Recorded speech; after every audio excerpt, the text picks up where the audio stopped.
Estudio de la lección. Quiero recordarte que durante todo este trimestre tenemos este estudio muy importante que se titula Lecciones del libro de los Hechos en la primera parte.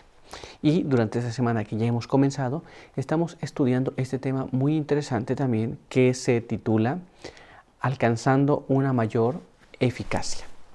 Y como ya hemos hecho comúnmente, ahora tenemos también nuestra lectura del texto que estamos aprendiendo en el libro de los Hechos, capítulo 6, en el verso número 7. Y ahí leemos de esta manera. Y crecía la palabra del Señor, y el número de los discípulos se multiplicaba grandemente en Jerusalén. También muchos de los sacerdotes obedecían a la fe. Con este pensamiento quiero invitarte a que tengamos una oración. Acompáñame. Oremos. Padre eterno que está en los cielos, santificado sea su nombre. Queremos agradecer por permitirnos la vida, la salud. Queremos pedir que su bendición nos pueda acompañar y que al estudiar su palabra podamos comprender aquello que hemos de leer. Quede con nosotros, denos su buen espíritu. Bendiga también a aquellos que nos ven y nos escuchan. En el nombre de Jesús. Amén. Muy bien, pues vamos a continuar con nuestro estudio para el día de hoy. El día de hoy tenemos un apartado muy interesante que se titula Se halla la solución. Y nuestra primera pregunta nos dice así: ¿qué debemos aprender de la medida propuesta para evitar que los apóstoles fueran desviados de su tarea de llevar el mensaje del Evangelio al mundo? Esto, recordemos que había una disputa ya. Se estaba quejando algunos de que no se atendían a las viudas. Muy bien, y los apóstoles tenían que hacer un trabajo, predicar la palabra, pero también tenía que atender esta situación. ¿Cómo se va a resolver esta situación? Vamos a ver lo que la palabra de Dios nos dice en el libro de Hechos, capítulo 6. Y allí vamos a leer el verso número 2 hasta el verso 4. Y ahí leemos así: Entonces los 12 convocaron a la multitud de los discípulos y dijeron: no es bueno que nosotros descuidemos el ministerio de la palabra de Dios para servir a las mesas. Por tanto, hermanos, elegid entre vosotros a 7 hombres de buen testimonio, llenos del Espíritu Santo y de sabiduría, a quienes encarguemos este trabajo, y nosotros persistiremos en la oración y en el ministerio de la palabra. Muy bien, aquí ahora se encontró una solución que ellos iban a tener. Y la solución era muy simple. La solución era que ellos deberían de encontrar algunas personas con sabiduría y con el don del Espíritu Santo en ellos, para que ellos se encarguen de esto y los apóstoles, los discípulos, siguieran predicando la palabra. Muy bien, así que esta era la solución que ellos habían encontrado. Pero veamos cómo nos dice esto la pluma inspirada. Veamos qué es lo que nos dice el evangelismo en la página 71, que nos dice de esta manera: un ministro no puede mantener su mente en la mejor condición espiritual mientras sea llamado a solucionar pequeñas dificultades en las diversas iglesias. No es la obra que se le ha encomendado. Entonces aquí tenemos esta situación donde de repente a los ministros se les tiene constantemente ocupados en pequeños problemas que la iglesia pueda tener. No decimos que no son ciertos, pero el trabajo del ministro no es ocuparse de esas cosas pequeñas, pero es el trabajo de predicar el evangelio. Muy bien.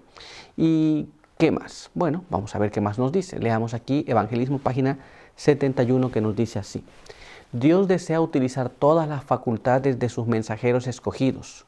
Su mente no debe ser recargada por las largas juntas realizadas en la noche, porque Dios desea que toda su capacidad mental sea utilizada en la proclamación con claridad y fuerza del Evangelio, tal como fue enseñado por Jesús.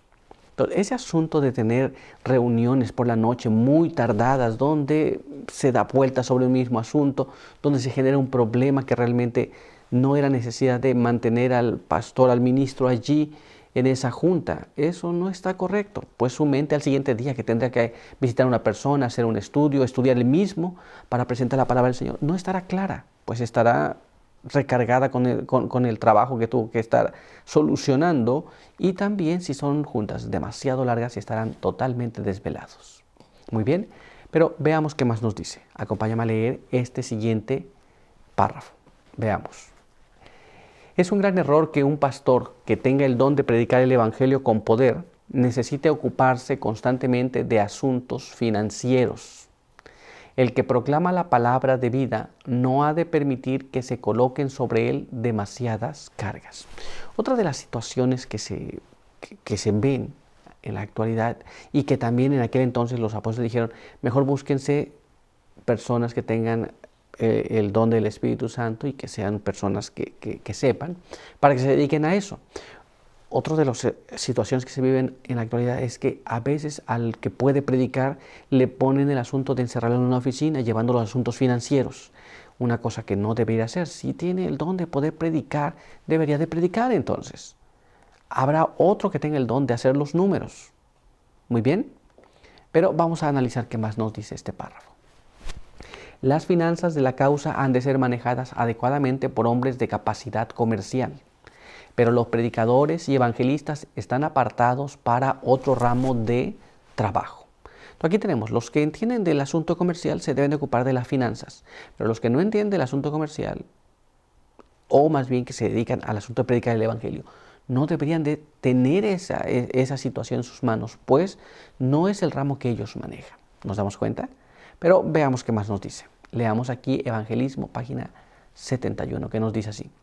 Descanse el manejo de los asuntos financieros sobre otras personas y no sobre aquellas que han sido apartadas para la obra de la predicación del Evangelio. Muy bien, aquí está muy claro. Otras personas deben dedicarse a eso. El que va a predicar el Evangelio debe dedicarse a predicar el Evangelio. De lo contrario, no hará lo que tiene que hacer y encima las finanzas no estarán muy bien también. Muy bien, vamos entonces a pasar a nuestra siguiente pregunta. Veamos lo que nos dice. ¿Cómo respondió la iglesia a la idea y qué beneficio podemos ver como resultado? Se les presenta qué es lo que iban a hacer y ahora viene pues a ver cómo la iglesia va a tomar esta resolución y cuál es el resultado de esta idea. Vamos a ver lo que la palabra de Dios nos dice. Así que leamos lo que está escrito allá en el libro de los Hechos, capítulo 6, en el verso, Hechos capítulo 6, verso 5 hasta el verso 7. Y ahí leemos de esta manera. Entonces los 12 convocaron a la multitud de los discípulos y dijeron, no es bueno que nosotros descuidemos el ministerio de la palabra para servir a las mesas. Por tanto, hermanos, elegid entre vosotros a 7 hombres de buen testimonio, llenos del Espíritu Santo y de sabiduría, a quienes encarguemos este trabajo.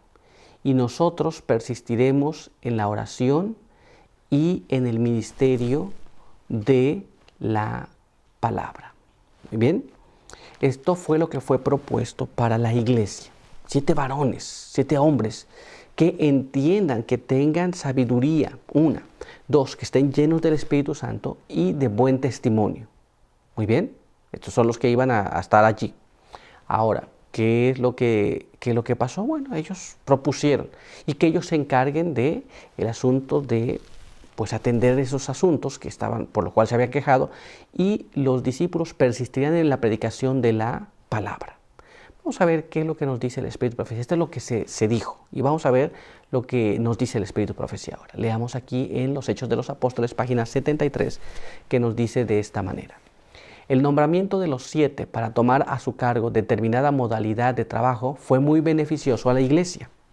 Estos oficiales cuidaban especialmente de las necesidades de los miembros, así como de los intereses económicos de la iglesia.